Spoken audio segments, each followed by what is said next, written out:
Hey guys, so today I'm going to be talking to you about forgiveness. Before Adam and Eve sinned in the Garden of Eden, there was only positive emotions. We now commonly refer to those as the fruits of the Spirit, and these godly emotions are love, joy, peace, patience, kindness, goodness, faithfulness, gentleness, self-control. But when man sinned, and we're all sinners here, negative emotions entered our heart. Things like hatred, envy, chaos, turmoil, sadness. Emotions that put our being in disharmony.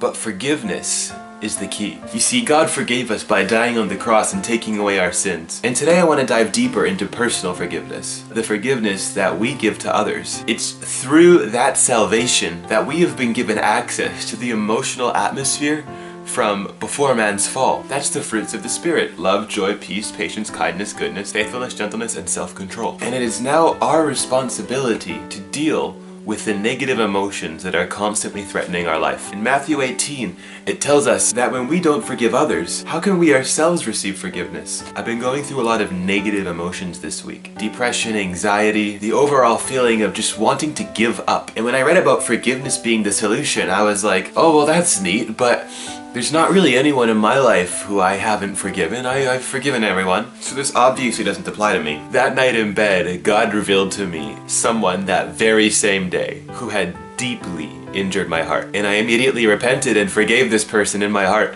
Repented to God as well. And just moments later, He revealed to me another person who the week before had majorly hurt me. And I began to see a trend that my lack of willingness to forgive these individuals and move on was breeding within me all these negative emotions. Before I fell asleep that night, God revealed to me a third person who I had yet to forgive in my heart. And although I can't deny that these people have caused me major pain, it is not outside of my ability, through the grace of God, to forgive them for what they have done.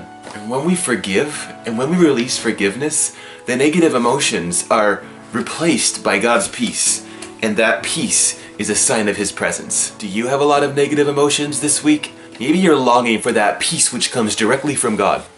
I encourage you to ask God for His grace and to release forgiveness to those who have hurt you in your life. And if you do it with a sincere heart, I can guarantee you, you will be filled with His love, joy, peace, patience, kindness, goodness, faithfulness, gentleness, and self-control. Help us to forgive those who have done wrong against us, Lord. He forgives us for breaking His heart. Why shouldn't we do the same for others? Bless you guys.